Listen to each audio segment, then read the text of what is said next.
Hello friends, ಎಲ್ಲರಿಗೂ ನಮಸ್ಕಾರ. Day 23 ಇವತ್ತು. ನಾನು 2 ದಿವಸ ವೀಡಿಯೋ ಹಾಕಲಿಲ್ಲ, ಯಾಕೆಂದರೆ ಸ್ವಲ್ಪ ಹುಷಾರಿಲ್ಲ, ತಲೆನೋವು ಮತ್ತು ಬ್ಯಾಕ್ ಪೇನ್, ಸೊಂಟ ನೋವು ಆ ಥರ ಎಲ್ಲ ಇತ್ತು. ಹಾಗಾಗಿ ಸ್ವಲ್ಪ ವೀಡಿಯೋ ಎಲ್ಲ ಮಾಡಲಿಕ್ಕೆ ಕಷ್ಟ ಆಯಿತು, ವೀಡಿಯೋ ಮಾಡಲಿಲ್ಲ. ಡಯಟಲ್ಲೇ ಇದ್ದೆ.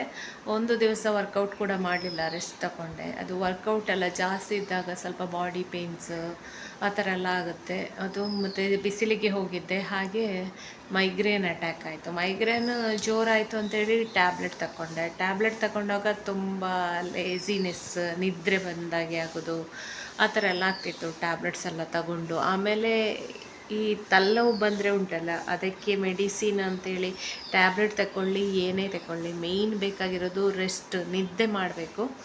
ಹಾಗೆ 2 ದಿವಸ ಅದೇ ನನಗೆ ಮೈಗ್ರೇನ್ ಬಂದರೆ ಒಂದು 3-4 ದಿವಸ ಸಣ್ಣಕ್ಕೆ ಪೇಯ್ನ್ ಇದ್ದೇ ಇರ್ತದೆ. ಒಂದು ಟ್ಯಾಬ್ಲೆಟ್ ತಗೊಂಡು ಮಲಗಿತ್ತು ಅಂತ ಹೇಳಿದರೆ ಫುಲ್ ರೆಸ್ಟ್, ನನಗೆ ಎಷ್ಟು ನಿದ್ದೆ ಮಾಡ್ತೇನೆ ಅಷ್ಟು ಬೇಗ ನನಗೆ ಕಡಿಮೆ ಆಗ್ತದೆ. ಈ ಸಾಯಂಕಾಲ ಒಂದು 7 ಗಂಟೆ 8 ಗಂಟೆಗೆ ನಿದ್ದೆ ಮಾಡಿದ್ದೇನೆ, ಬೆಳಿಗ್ಗೆವರೆಗೆ ನಿದ್ದೆ ಮಾಡಿದ್ದೇನೆ. ಹಾಗೆ ಮಾಡಿದ ಮೇಲೆ ಇವತ್ತು ಓಕೆ, ಪರವಾಗಿಲ್ಲ. ಎಷ್ಟು ರೆಸ್ಟ್ ಕೊಡ್ತೇವೋ ಅಷ್ಟು ಬೇಗ ನಿಮಗೆ ಮೈಗ್ರೇನಿಂದ ನಿಮಗೆ ಹೊರಗೆ ಬರ್ಬೋದು. ನಿದ್ದೆ ಮಾಡಬೇಕು, ಮೈಗ್ರೇನಿಗೆ ಮೇಯ್ನ್ ರಿಲೀಫ್ ಸಿಗಬೇಕಾದ್ರೆ ನಿದ್ದೆ ಮಾಡಬೇಕು, ಕಡಿಮೆ ಆಗ್ತದೆ. ಆಮೇಲೆ ಫುಡ್ಡು ಲೈಟಾಗಿ ತಗೊಂಡೆ, ಬೇರೆ ಏನೂ ತಗೊಳ್ಳಿಲ್ಲ. ಮಾಮೂಲಿ ಅನ್ನ, ಗಂಜಿ ಊಟ ಆ ಥರ ಊಟ ಮಾಡಿದ್ದು. ಡಯಟ್ ಅಂತೇಳಿ ಹೈ ಪ್ರೋಟೀನ್ ಆ ಥರ ಅಂತ ತಗೊಳ್ಲಿಕ್ಕೆ ಹೋಗಲಿಲ್ಲ. ಲೈಟ್ ನಾವು ಅನ್ನ, ಮೊಸರು, ಗಂಜಿ ಊಟವೇ ತಗೊಂಡದ್ದು. ಕುಚಲಕ್ಕಿ ಅನ್ನ, ಮೊಸರು ಆ ಥರ ಊಟ ಮಾಡಿದ ಕಾರಣ ನನಗೆ ಲೈಟ್ ಫೀಲ್ ಆಯಿತು. ಅದು ಹೆಲ್ತಿಗೆ, ಹುಷಾರಿಲ್ಲದಿರುವಾಗ ನಾವು ಸಾಧಾರಣವಾಗಿ ಗಂಜಿ ಊಟವೇ ಮಾಡೋದು. ನಿಂಬೆ ಹುಳಿ, ಉಪ್ಪಿನಕಾಯಿ ಹಾಕ್ಕೊಂಡು ಸ್ವಲ್ಪ ಅನ್ನ, ಗಂಜಿ, ತಿಳಿ ಆ ಥರ ಊಟ ಮಾಡಿದರೆ ನಮಗೆ ಬೇಗ ರಿಲೀಫ್ ಆಗ್ತದೆ. ಹಾಗಾಗಿ ವಿಡಿಯೋ ಮಾಡಲಿಕ್ಕಾಗಲಿಲ್ಲ ಫ್ರೆಂಡ್ಸ್. ಇವತ್ತು ಒಂದು ಹೈ ಪ್ರೋಟೀನ್ ದೋಸೆ ರೆಸಿಪಿಯನ್ನು ನಿಮಗೆ ತೋರಿಸ್ತೇನೆ. ಏನೆಲ್ಲ ನೆನೆಸಿಕೊಂಡಿದ್ದೇನೆ ಅನ್ನೋದನ್ನು ತೋರಿಸ್ತೇನೆ. ಈಗ ಇನ್ನೂ ನನಗೆ ಬ್ರೇಕ್ಫಾಸ್ಟ್ ಆಗಬೇಕಷ್ಟೇ, 10 ಆಯಿತು. ಬ್ರೇಕ್ಫಾಸ್ಟ್ ಮಾಡಬೇಕಷ್ಟೇ.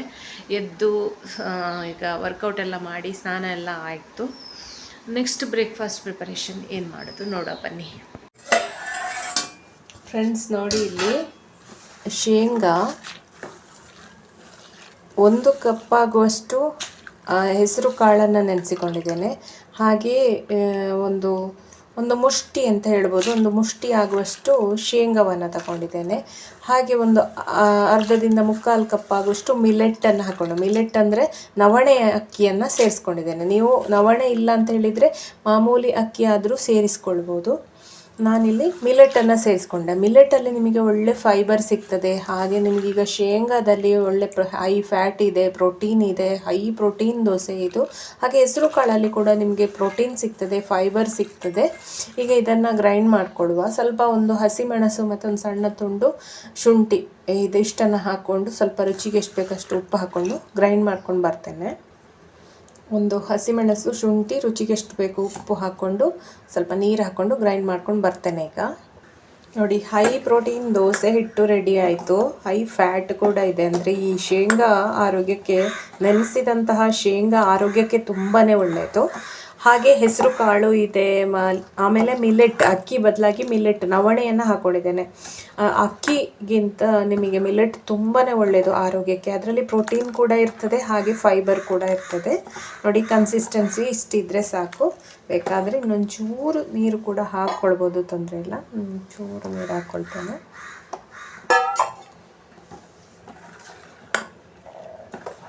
ರಾತ್ರಿಯೇ ನಾವು ನೆನೆಸಿಕೊಂಡ ಕಾರಣ ಮಿಲೆಟ್ ಮತ್ತು ನೀರನ್ನು ಒಳ್ಳೆ ಅಬ್ಸಾರ್ಬ್ ಮಾಡಿಕೊಳ್ತದೆ.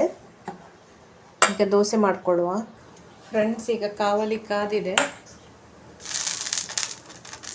ದೋಸೆ ಮಾಡಿಕೊಳ್ಳುವ.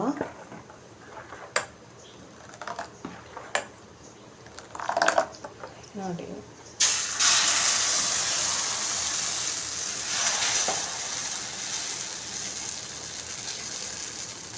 ಎಷ್ಟು ತೆಳ್ಳಗೆ ಬೇಕಷ್ಟು ತೆಳ್ಳಗೆ ಮಾಡ್ಕೊಳ್ಬೋದು, ಅಥವಾ ನಿಮಗೆ ಸಾಫ್ಟ್ ಬೇಕಾದರೆ ಸಾಫ್ಟ್ ಮಾಡ್ಕೊಳ್ಬೋದು.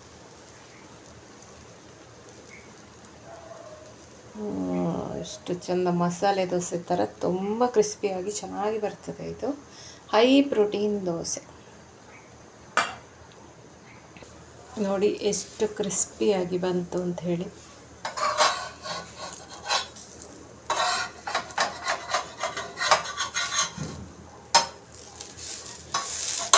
ಅದು ದೊಡ್ಡ ದೋಸೆ ಮಾಡಿದ ತಕ್ಷಣ ಏನಾಗುತ್ತೆ ಅಂತ ಹೇಳಿದರೆ ಎಲ್ಲ ಸೈಡಿಗೆ ಬೆಂಕಿ ಸರಿಯಾಗಿ ಬರೋದಿಲ್ಲ. ಅದಕ್ಕೋಸ್ಕರ ಎಲ್ಲ ಸೈಡಿಗೆ ಸರಿ ಬೆಂಕಿ ಬರುವಾಗ ಎರಡೂ ಸೈಡು ಬೇಕಾದರೂ ಬೇಯಿಸ್ಕೊಳ್ಬೋದು.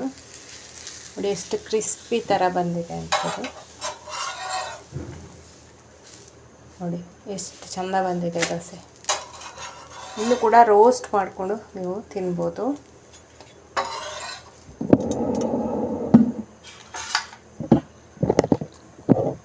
ಫ್ರೆಂಡ್ಸ್, ಇದು ಇನ್ನೊಂದು ದೋಸೆ ಮಾಡ್ಕೊಳ್ತೇನೆ, ಹೈ ಪ್ರೋಟೀನ್ ದೋಸೆ. ಇನ್ನೊಂದು ಸ್ವಲ್ಪ ದಪ್ಪಕ್ಕೆ ಮಾಡ್ಕೊಳ್ತೇನೆ. ಇಲ್ಲಿ ನಾನು ಮೆಣಸ್ಕಾಯಿ ಮಾಡಿದ್ದೆ ನಿನ್ನೆ, ಅದನ್ನು ಸ್ವಲ್ಪ ಹಾಕ್ಕೊಂಡಿದ್ದೇನೆ. ಹಾಗೆ ಚಟ್ನಿ ಒಂದು ಸ್ವಲ್ಪ ಇದೆ. ತುಂಬಾ ಕ್ರಿಸ್ಪಿ ಆದಂತಹ ದೋಸೆ ನೋಡಿ. ಇನ್ನೊಂದು ಮೆತ್ತಗೆ ದೋಸೆ ನೋಡಿ. ಈಗ ಸಾಫ್ಟ್ ದೋಸೆ ಒಂದು ಮಾಡ್ಕೊಂಡಿದ್ದೇನೆ. ತುಂಬ ಬೇಯಿಸ್ಕೊಳ್ಳಲಿಲ್ಲ, ಸೆಟ್ ದೋಸೆ ಥರ. ಈ ರೀತಿ ಮಾಡಿಕೊಂಡ್ರೆ ಕೂಡ ತುಂಬಾ ಚೆನ್ನಾಗಿ ಬರ್ತದೆ. ಇದನ್ನು ಎರಡೂ ಕಡೆ ಕೂಡ ಬೇಯಿಸ್ಕೊಳ್ಬೇಕು. ನೋಡಿ ಎಷ್ಟು ಚೆನ್ನಾಗಿ ಬರ್ತದೆ ನೋಡಿ. ಸಾಫ್ಟ್ ಆದಂತಹ ಮತ್ತೊಂದು ದೋಸೆ ಕೂಡ ರೆಡಿ ಆಯಿತು. ಫ್ರೆಂಡ್ಸ್, ಟೀ ಕೂಡ ಮಾಡ್ಕೊಂಡಿದ್ದೇನೆ. ಹಾಗೆ 2 ದೋಸೆ, ಮೆಣಸ್ಕಾಯಿ ಚಟ್ನಿ. ಇದು ನನ್ನ ಇವತ್ತಿನ ಬ್ರೇಕ್ಫಾಸ್ಟ್. ಫ್ರೆಂಡ್ಸ್, ಇವತ್ತು ಊಟಕ್ಕೆ ನೋಡಿ ಬೀಟ್ರೂಟ್ ಪಲ್ಯ ಮಾಡ್ಕೊಂಡಿದ್ದೇನೆ. ಇದು ಫೈಬರ್ ರಿಚ್ ಆದಂತಹ ಪಲ್ಯ ಆಯಿತು. ಆಮೇಲೆ ಇಲ್ಲಿ ನೋಡಿ ನಾನು ಮೆಣಸ್ಕಾಯಿ ಮಾಡ್ಕೊಂಡಿದ್ದೇನೆ. ಪೈನಾಪಲ್ ಇತ್ತು, ತುಂಬಾ ಚೆಂದ ಬಂದಿದೆ ಮೆಣಸ್ಕಾಯಿ. ನನಗೆ ತುಂಬ ದಿನದಿಂದ ಈ ಮೆಣಸ್ಕಾಯಿ ತಿನ್ನಬೇಕು ಅಂತೇಳಿ ಆಸೆ ಆಗ್ತಾಯಿತ್ತು, ಪೈನಾಪಲ್ ಇದ್ದು. ಹಾಗಾಗಿ ಮಾಡಿಕೊಂಡೆ. ತುಂಬಾ ರುಚಿಯಾಗಿದೆ. ಈಗ ಇದನ್ನು ಸರ್ವ್ ಮಾಡಿಕೊಳ್ಳುವ. ಫ್ರೆಂಡ್ಸ್, ಇದರಲ್ಲಿ ಅನ್ನ ಹಾಕ್ಕೊಂಡಿದ್ದೇನೆ. ಆಮೇಲೆ ಪಲ್ಯ ಹಾಕ್ಕೊಳ್ಳುವ ಸ್ವಲ್ಪ.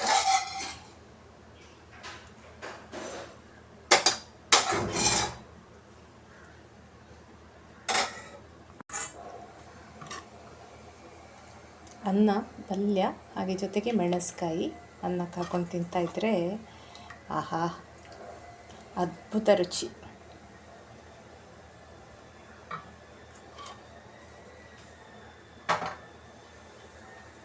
ಫ್ರೆಂಡ್ಸ್, ಇದು ಇವತ್ತಿನ ನನ್ನ ಲಂಚ್. ಪೈನಾಪಲ್ ಮೆಣಸ್ಕಾಯಿಗೆ ನಾನು ಸ್ವಲ್ಪ ಕಡಲೆಬೇಳೆ, ಉದ್ದಿನಬೇಳೆ, ಆಮೇಲೆ ಸ್ವಲ್ಪ ಕೊತ್ತಂಬರಿ, ಜೀರಿಗೆ, ಆಮೇಲೆ ಒಣಮೆಣಸು, ಎಳ್ಳು ಇವಿಷ್ಟನ್ನು ಹುರಿದು ಹಾಕ್ಕೊಂಡಿದ್ದೇನೆ. ಜೊತೆಗೆ ಕೆಂಪು ಮೆಣಸು ಒಂದು 4 ಹಾಕ್ಕೊಂಡಿದ್ದೇನೆ. ಖಾರ ಎಲ್ಲನೂ ಹದವಾಗಿದೆ. ಹಾಗೆ ಉಪ್ಪು, ಹುಳಿ, ಖಾರ. ಇದಕ್ಕೆ ಸಿಹಿ ಕೂಡ ಬೇಕು, ಸ್ವಲ್ಪ ಬೆಲ್ಲ ಕೂಡ ಹಾಕ್ಕೊಂಡಿದ್ದೇನೆ. ಸಿಹಿ ರುಚಿ ಇಲ್ಲ ಅಂತ ಹೇಳಿದರೆ ರುಚಿ ಆಗಲ್ಲ ಅಷ್ಟು. ಹಾಗಾಗಿ ಒಳ್ಳೆ ಕಲರ್ ಬಂದಿದೆ ನೋಡಿ. ಇದು ಉಡುಪಿ ಕಡೆ, ಮಂಗಳೂರು ಕಡೆ ಎಲ್ಲ ಹೀಗೇ ಮಾಡೋದು. ನೀವು ಬೇಕಾದರೆ ಇನ್ನೂ ಸಣ್ಣ ಸಣ್ಣ ಪೀಸ್ ಹಾಕಿ ಮಾಡ್ಬೋದು. ನಾನು ಪೈನಾಪಲನ್ನು ಈ ಥರನೇ ಇಟ್ಕೊಂಡಿದ್ದೇನೆ. ನನಗೆ ಇಷ್ಟ ಆಗುತ್ತೆ ಈ ಥರ ತಿನ್ನಲಿಕ್ಕೆ. ಹಾಗಾಗಿ ಫ್ರೆಂಡ್ಸ್, ನಿಮಗೆ ಈ ವಿಡಿಯೋ ಇಷ್ಟ ಆದರೆ ಲೈಕ್ ಮಾಡಿ. ಇದಾಗಿತ್ತು ನನ್ನ ಲಂಚ್.